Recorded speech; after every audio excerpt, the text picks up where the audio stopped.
Hi, I'm Joe Sorge, and I'd like to tell you about a breakthrough study coming out of the University of California that reveals some shocking facts related to our child support system. We all know that divorce is contentious, but why the long, drawn-out battles over custody? These battles pit one parent against the other and put the children in the middle. In most cases, both parents want to see their children, and except under rare circumstances, do the children not want to see both parents. So why don't the parents simply share the children? Well, you guessed it, money. If child support levels are set too low, the children may not get proper housing or food or clothing. But if child support levels are set too high, the payer may not be able to afford the payments. And under our current system, if a payer falls behind on payments, a warrant may be issued for their arrest. And if they're arrested, their driver's licenses are taken away and they're put in jail, where they can't work and make money to catch up on their payments. So it's a vicious cycle and nobody wins. We believe that this University of California study reveals for the first time the true costs of raising children and uncovers damning evidence that our current child support calculations unnecessarily fuel custody battles. So we sat down with a brilliant economist, Dr. William Komenarz, the main author of this study. He's professor of economics at the University of California and once served as the chief economist of the Federal Trade Commission in Washington, D.C. Thanks for giving us the opportunity to do this. I'm delighted.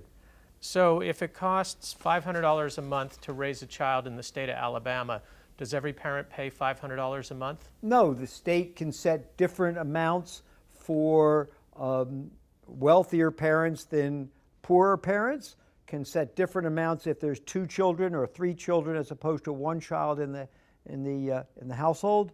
So the states have lots of flexibility. But however they do it, they must pay attention to available data on the economic cost of raising children. Can an economist determine what it costs to raise a child? Yes. Suppose you have 2 households with pretty much the same income levels and the same general standards of living. And one of these households might have 1 child, and another household might be childless. And then one can compare the household with a child with the household without the child and try to examine with available data, did the household with the child spend more on housing, more on food, more on clothing, more on childcare and education, more on other different elements of expenditures. Suppose it's true that a household is composed of husband and a wife and no children, and they live in a 2-bedroom apartment, and they use the 2nd bedroom as a den. Now suppose a child arrives and the den is transformed into a nursery. Let's compare the 2 circumstances. Well, given my hypothetical example, notice there is no change in housing costs. They spent the same amount on rent when the child arrives as they spent originally. They stay in the same unit. For the most part, your child lives in your household and, consumes the same collection of goods that you consume. Do people that have their first child spend more on food? Generally, no. They spend the same amount on food despite the presence of the first child than they spent earlier. If you have another mouth eating, how can you possibly not spend more on food? You probably throw away less. Suppose it was true before the presence of children, you would eat out a lot. And we all know that food out in restaurants is expensive. And when the child arrives, you eat at home more. So there may be some redistribution within the categories. I don't doubt that. But your total outlays, don't appear to be that much different in the presence of a child than before. Dr. Komenarz's approach measures what is typically called marginal cost increases. For example, an automobile does not burn much more gasoline with 2 people sitting in it than it does with just 1 person sitting in it. The cost of the extra fuel consumed would be called the marginal cost of adding a second passenger. If we dig into the details of Dr. Komenarz's publication, we find that the increase in food expense is, in fact, very low when children are young. But as the children age, food costs go up significantly. This might lead one to believe that child support amounts should be increased as the children age. However, Dr. Komenor's data also reveal a counterbalancing trend. Parents spend less on childcare services as the children age. While these two factors do not offset each other exactly, and the results vary somewhat in different economic brackets, total marginal expenses do not change substantially as children get older. How many households did you study? We looked at over 16,000 households to do these comparisons. Your control group had no children, That is correct. and then the group that you were measuring the increase in expenditures had 1, 2, 3, or more We children. did it in 3 different circumstances, with 1 child, with 2 children, and with 3 children. I asked Dr. Komenor if others had published on this topic before he and his co-authors did. He said yes, there are 2 other published methods, but neither looks at out-of-pocket marginal costs. The U.S. Department of Agriculture annually publishes a report on the cost of raising children. And what's striking is that they use the same data that I use. We all use the same data. But he said that the USDA method is flawed because it simply takes certain expenditure categories and divides those costs by the number of individuals in the family, including the children. This is called the average costs method, as opposed to the out-of-pocket marginal costs method. I asked him to give us an example of why his method comes up with a more realistic measure of transportation costs than the USDA method. The household had 2 cars before the arrival of children, and now has 2 cars still. And for the most part, they spend the same amount of money on cars and gasoline and all of that stuff. And the cars had a back seat before, which wasn't generally used. And now it's used with the child. So there's essentially no additional transportation costs. The real transportation cost is the cost of the car seat. He went on to explain that the USDA method is also flawed with respect to housing costs. They said that the housing cost of the child is the cost of an additional bedroom. So if originally you had a 2-bedroom apartment, one used with a den, then the housing cost would be the hypothetical rental cost of a 3-bedroom apartment where you could keep your den even if that was never used. So again, that was a fiction. We then talked about a second competing method for studying the costs of raising children, called the Income Equivalence, or IE method. The IE method is used by a private consulting firm that advises many of the states regarding child support levels. They measure the welfare of the household in terms of the proportion spent on alternatively food or adult clothing. And then it tries to ask whether or not in the presence of the child you spent less on adult clothing or food than you did otherwise. Sound complicated? Well, that's because it is. Let us try to explain the convoluted approach taken by the IE method. The IE method assumes that fewer dollars are spent on adult food and adult clothing so that money could be made available for the needs of the children. The method then assumes that a similar shifting of expenses will occur in other cost categories as well, such as for transportation and housing costs. But the IE method does not measure those shifting expenses directly. Instead, it makes the questionable assumption that parents will give up the same proportion or percentage of their income in other expense categories as they did for adult food and clothing. So it multiplies that same percentage times the family's other expenses to compute a synthetic amount. It then assumes that a custodial parent would need this synthetic amount in order to raise children under a lifestyle that also affords that custodial parent all the things they enjoyed prior to having children.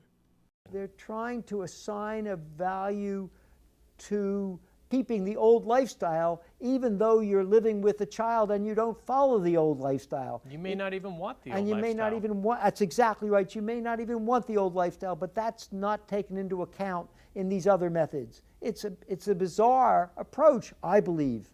I asked Dr. Komenor for some examples of what types of hypothetical reductions in the standard of living might be computed in the IE method's synthetic amount. Food costs are often restaurant meals out, and some people want to have very high fashion clothing and some do not. We all know that once you have a child, your whole life changes and you have focus on your children in a way that you never did before. But the methodology used in this IE method ignores that reality. Does the IE method measure the value to parents of having a child? No, it doesn't. I've read that some of these IE methods actually measure the amount of tobacco and alcohol consumed by the adults. Yes, they do. Isn't that bizarre? And yet that approach is the dominant approach today, used today, by which child support guideline amounts are determined. Why? The reason is because when the states got into this business back in the 1980s, there was no data on the child expenditures, there were data on household expenditures.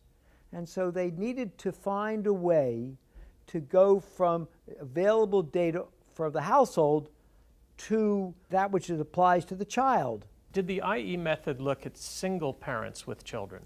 No, they did not.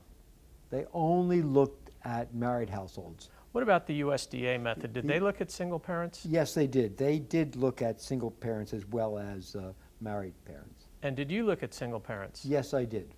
Because one could argue that the single parent with a child is the more relevant economic situation than the married or the couple with or without children. That's exactly right. The costs of raising a child or children in a single-headed household are slightly greater than on average than those in a married household. You're basically saying that people spend less on children than these other methods estimate they spend on children. Yes, substantially less. And the reason is because our method is limited to out-of-pocket expenditures. Direct Real money. Real money. What the other methods do is attribute expenditures to children which are not made out of pocket. It's a fiction. Well, let's take a look at the costs estimated by the IE and USDA methods and compare them to the costs measured by Dr. Komenor's method. For married households, the IE method overestimated the cost of raising a child by about 200%, and the USDA method overestimated the cost by roughly 300%. The overestimates were even more extreme for single-parent households. While the IE method did not even look at single-parent households, the USDA method overestimated expenses by over 300% for low-income households and over 400% for mid- to high-income households. These overestimates have been misleading the states into setting child support awards that are too high, by somewhere between $400 and $800 per month per child. Over the course of a child's dependency, that could amount to nearly $100,000 per child of unsupported costs for low-income families and nearly $200,000 per child of unsupported costs for middle-income families. This begs the question of whether the $120 billion of unpaid child support in the United States today is due to parents' unwillingness to make child support payments, or are the amounts so high that they cannot afford to make them? Essentially, there's a profit in being a custodial parent. That's exactly right. That's what the current child support system does. Do you think that this profit factor that exists in the guidelines now can cause non-optimal behavior? For the child support system to work effectively, it must have the agreement of both parents, not only the recipient, but the payer.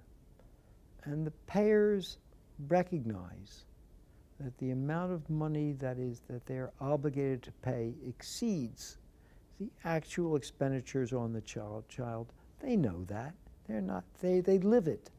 And so what the payers are funding is not merely the cost of raising their children, but also a financial asset which benefits the recipient. And of course that creates discord between the parents. The payer objects and the recipient feels entitled to it, which would not be true if the child support award amounts truly reflected the out-of-pocket costs of raising children. And is there a venue where this discord gets played out? In the courts, in divorce courts. This is one of the most contentious areas of family law, and the unfortunate truth is that children are paying the price for a flawed system.